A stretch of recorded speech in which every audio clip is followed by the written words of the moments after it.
बिस्मिल्लाहिर्रहमानिर्रहीम। PK18 में branch instruction दो तरह के होते हैं। कंडीशनल ब्रांच इंस्ट्रक्शंस होते हैं और अनकंडीशनल ब्रांच इंस्ट्रक्शंस होते हैं।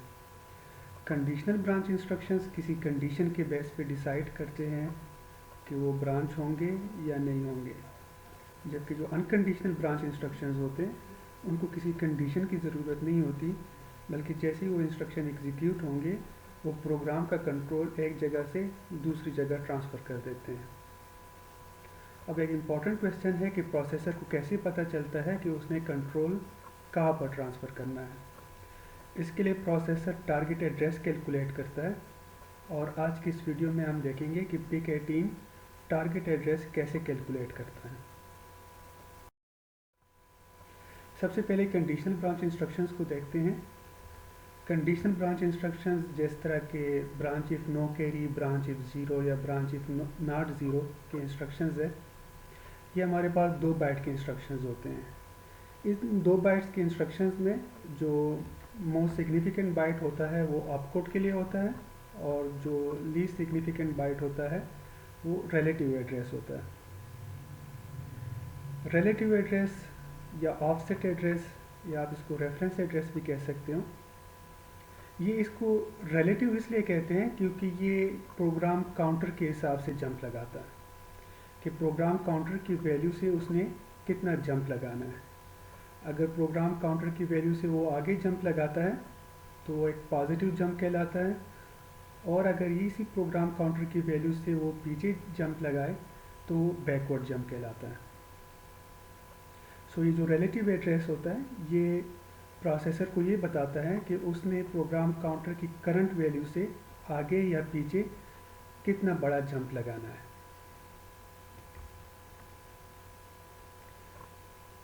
जिस तरह मैंने बताया कि अगर आगे की तरफ जंप होगा तो फॉरवर्ड जंप कहलाएगा।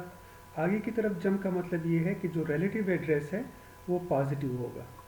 अगर पॉजिटिव रिलेटिव एड्रेस है तो ये फॉरवर्ड जंप लगाएगा, और अगर नेगेटिव रिलेटिव एड्रेस है तो ये बैकवर्ड जंप लगाएगा। अब 2 बाइट की इंस्ट्रक्शन है।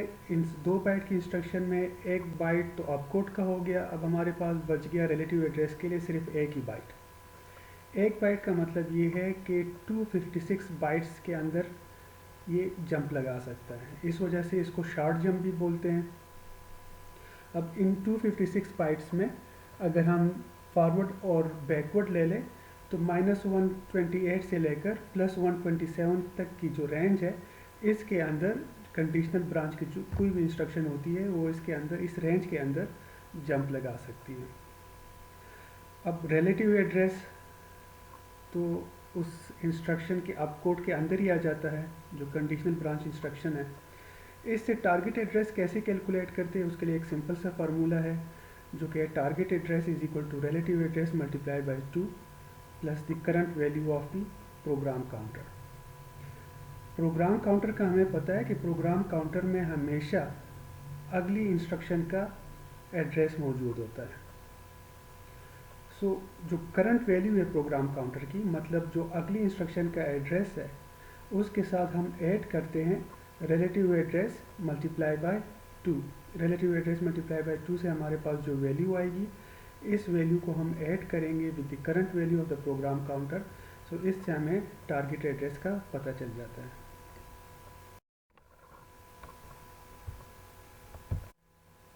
एक एग्जांपल से समझने की कोशिश करते हैं।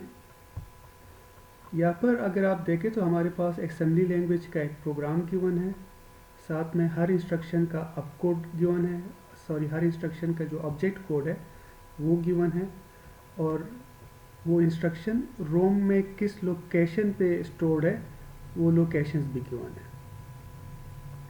सबसे पहले अगर हम इस ब्रांच इंस्ट्रक्शन को देखें, BNC N_1, ये हमारे पास एक ब्रांच इंस्ट्रक्शन है, एक कंडीशनल ब्रांच इंस्ट्रक्शन है।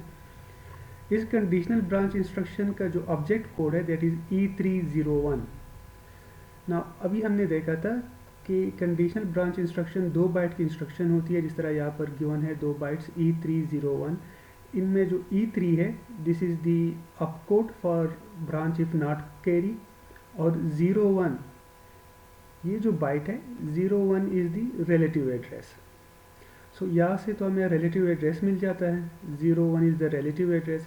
ना जब हम टारगेट एड्रेस कैलकुलेट करेंगे तो सिंपली हम वो फार्मूला यूज़ करेंगे 01 multiply by 2 which will give us 2।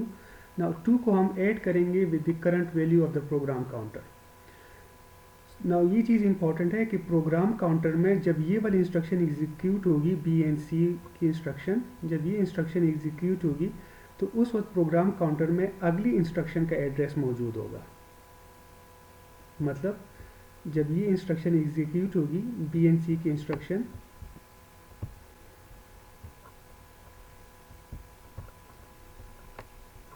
जब ये वाली इंस्ट्रक्शन एग्जीक्यूट होगी बी एंड सी वाली, उस वक्त प्रोग्राम काउंटर में अगली इंस्ट्रक्शन का एड्रेस स्टोर्ड होगा। सो इसका मतलब ये है कि प्रोग्राम काउंटर की जो वैल्यू होगी वो 8 होगी। ना रिलेटिव एड्रेस यहाँ पर गिवन था 01। सो 01 को जब हम 2 से मल्टीप्लाई करते हैं तो ये हमें मिल जाता है 2। 2 को जब हम 8 के साथ ऐड करेंगे तो ये हमें दे देगा a। सो इसका मतलब ये होगा कि जो प्रोग्राम का कंट्रोल होगा वो अगर ये कंडीशन सेटिस्फाई हो जाती है तो वो एड्रेस a पे ट्रांसफ़र हो जाएगा, जहाँ पर n_1 पॉइंट भी कर रहा है। सिमिलरली अगर हम आगे देखें तो यहाँ पर एक और ब्रांच की इंस्ट्रक्शन है बी एंड सी n_2। इसके अगेंस्ट अगर हम इसका ऑब्जेक्ट कोड देखें तो इसका ऑब्जेक्ट कोड भी है E301। Again E3 is the opcode for B and C instruction and 01 is the relative address here. So 01 multiplied by 2 is equal to 2। इसको हम ऐड करेंगे with the current contents of the program counter। जब ये वाली instruction execute होगी उस वक्त program counter के अंदर ये वाली वैल्यू स्टोर होगी, मतलब प्रोग्राम काउंटर के कंटेंट्स होंगे 0E। Now 0E plus 2 is 10H। सो इसका मतलब ये है कंट्रोल इस एड्रेस पे, इस टारगेट एड्रेस पे ट्रांसफ़र हो जाएगा। सिमिलरली यहाँ पर एक और इंस्ट्रक्शन है बी एंड सी की, इसका ऑब्जेक्ट कोड अगर देखें, इसका ऑब्जेक्ट कोड भी है E301। E3 is the opcode for the B and C instruction and 01 is the relative address here. So 01 multiply by 2 is equal to 2। 2 को अगर हम ऐड करें with the current contents of the program counter which is 14H, 14H plus 2H is equal to 16H। So इसका मतलब ये है कि अगर ये कंडीशन सेटिस्फाई हो जाती है, यहाँ पर अगर ब्रांच करते हैं तो कंट्रोल ट्रांसफ़र होगा टू दिस टारगेट एड्रेस।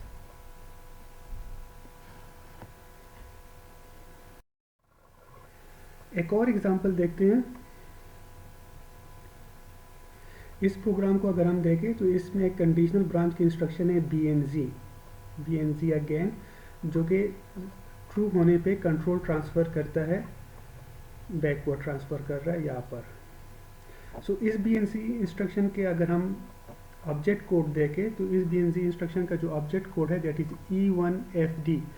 यहाँ पर जो E1 है this is the opcode for B N G instruction and FD is the relative address.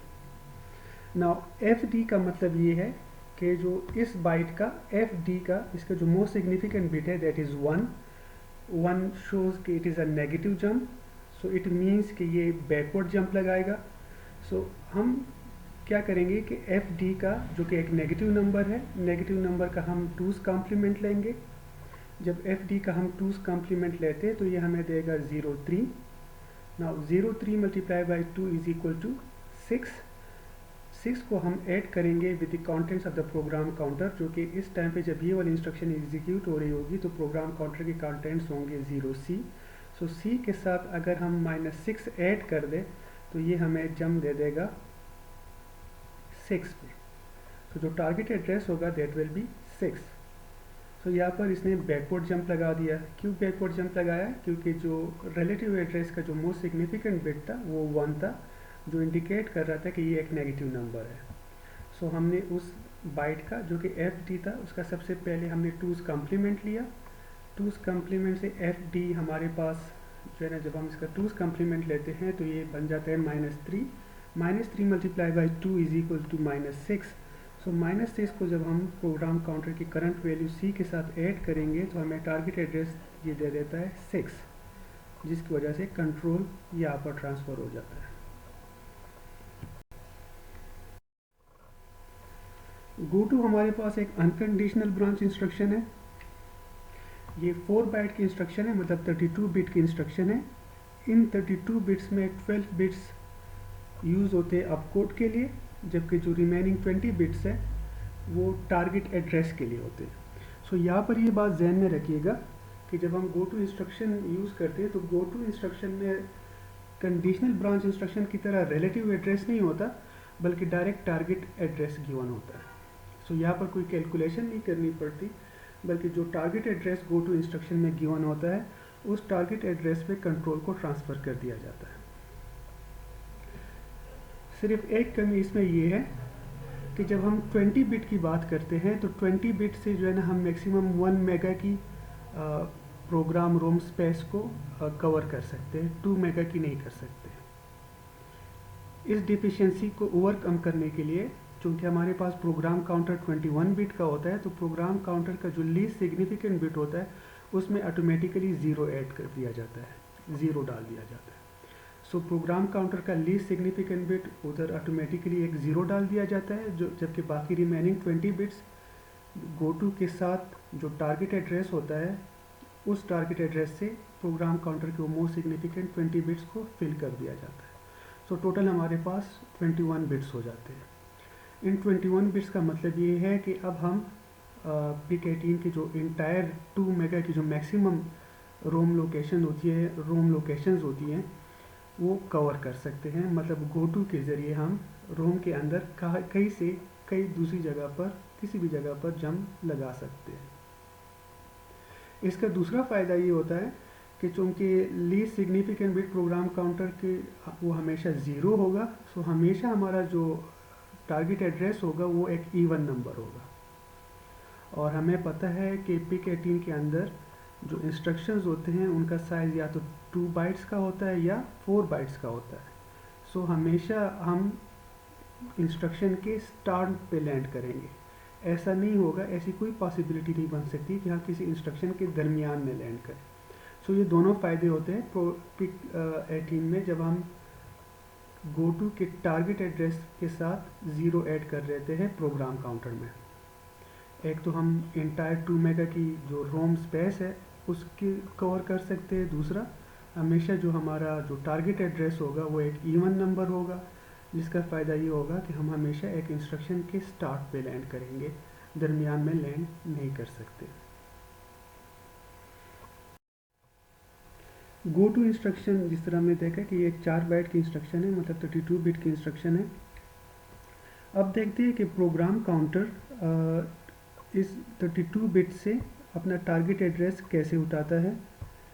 सो अगर आप देखें प्रोग्राम काउंटर, सबसे पहले तो प्रोग्राम काउंटर में क्या होगा कि जो लीस्ट सिग्निफिकेंट बिट है वहाँ पर एक 0 डाल दिया जाएगा। सो जो पहला बिट होगा, जो लीस्ट सिग्निफिकेंट बिट होगा प्रोग्राम काउंटर का, वो हमेशा 0 होगा। फिर उसके बाद जो गो टू का तीसरा बाइट है, तीसरा कंप्लीट बाइट, उसको उठा के K0 से लेकर K7 तक, ये तीसरा कंप्लीट बाइट इसको उठा के प्रोग्राम काउंटर में डाल दिया जाता है। फिर इसका पहला कंप्लीट बाइट और सेकंड बाइट के शुरू के 4 बिट्स, सो ये हमारे पास पहला 0 आ जाता है। फिर K0 से लेकर K19 तक ये कंप्लीट हमारे पास 21 बिट का टारगेट एड्रेस बन जाता है। सो अगर आप देखें इस गो टू का जो अप कोड है ये एक साथ नहीं है, बल्कि अप कोड का जो पहला बाइट है वो आखिर में आता है, जबकि जो रिमेनिंग 4 बिट्स हो गए जो एक निबल बन जाता है वो सेकंड बाइट के मोस्ट सिग्निफिकेंट 4 बिट्स है।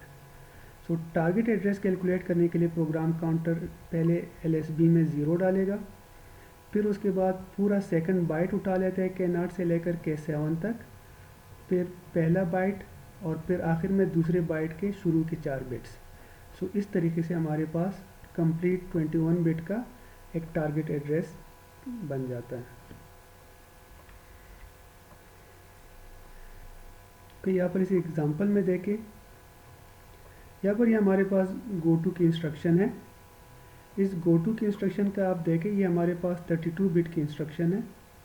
32 बिट मतलब 4 बाइट्स की इंस्ट्रक्शन है। ओके, इन 32 बिट से सबसे पहले हम अप कोड को निकाल लेते हैं। सो अप कोड तो एक हमारे पास जो चौथा बाइट है ये कंप्लीट अप कोड है, अप कोड का हिस्सा है। सो इसका मतलब ये है कि E F is the up code.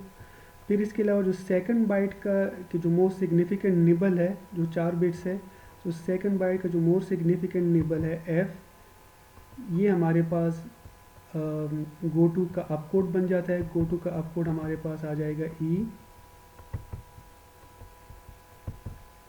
F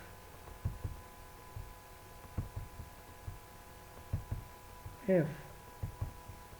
so ये तो हमारे पास इन 32 बिट्स में 12 बिट ये अप कोड के निकल गए। फिर प्रोग्राम काउंटर टारगेट एड्रेस कैसे कैलकुलेट करता है कि एलएसबी में एक ज़ीरो डाल देगा। फिर उसके बाद कैनाट से लेकर K7 तक, कैनाट से लेकर K7 तक ये हमारे पास जो गोटू का तीसरा बाइट है, तो ये उठाएगा गोटू का तीसरा बाइट जो कि ये है। सो ये प्रोग्राम काउंटर उठा लेगा 07H। अगर हम इसको बाइनरी में लिख के तो ये हमारे पास बन जाता है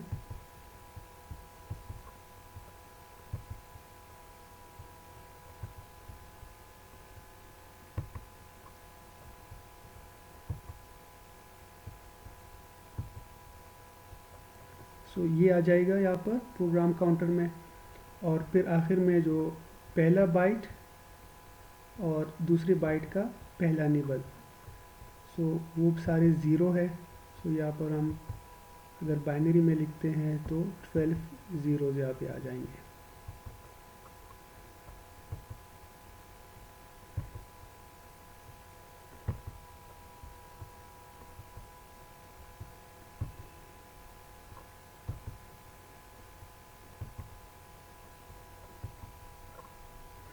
सो ये हमारे पास टारगेट एड्रेस कैलकुलेट हो जाएगा इस गो टू इंस्ट्रक्शन का, जो कि बन जाता है ये हमारे पास 1110 बन जाता है जो कि ई बन जाता है।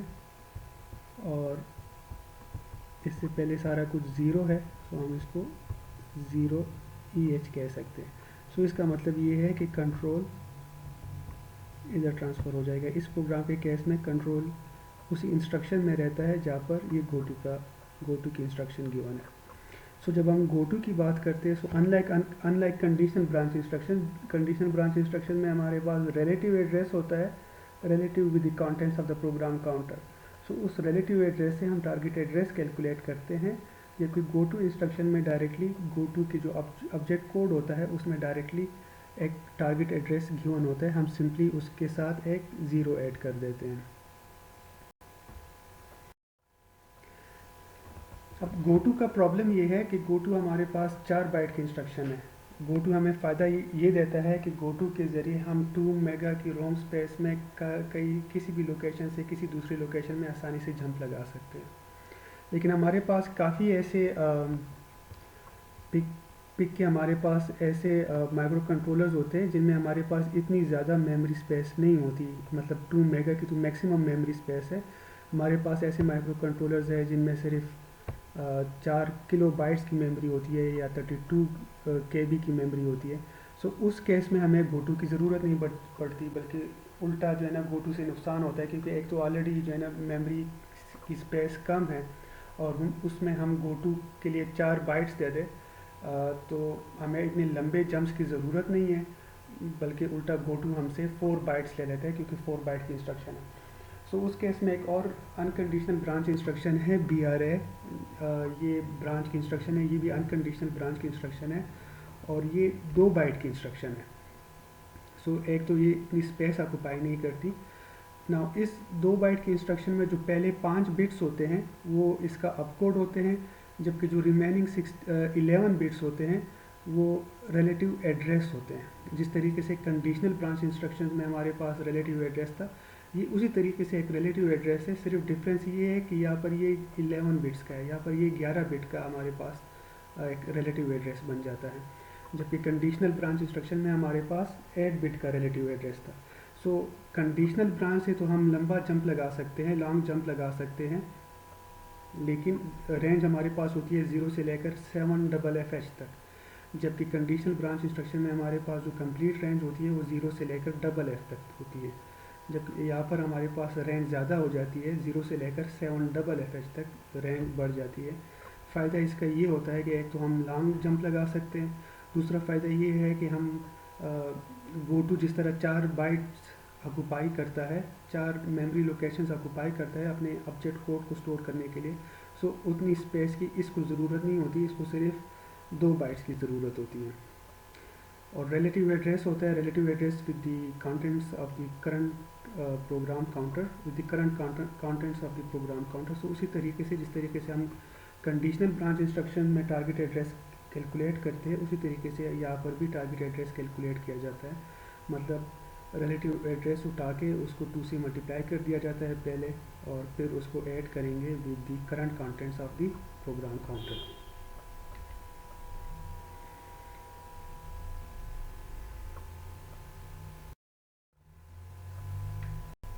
ओके, वीडियो देखने का बहुत शुक्रिया। अल्लाह हाफिज़।